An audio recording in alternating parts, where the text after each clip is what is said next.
सर्वात मोठी बातमी समोर येते आहे। अनियंत्रित झालेला ट्रक बाजूच्या घरात शिरत भयंकर पेटला आहे।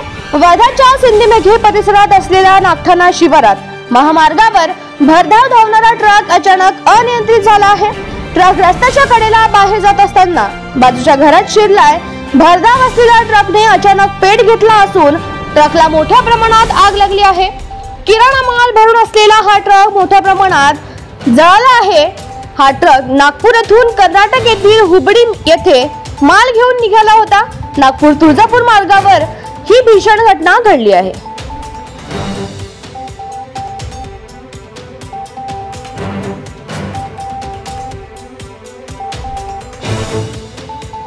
आताची सर्वात मोठी बातमी समोर येते आहे।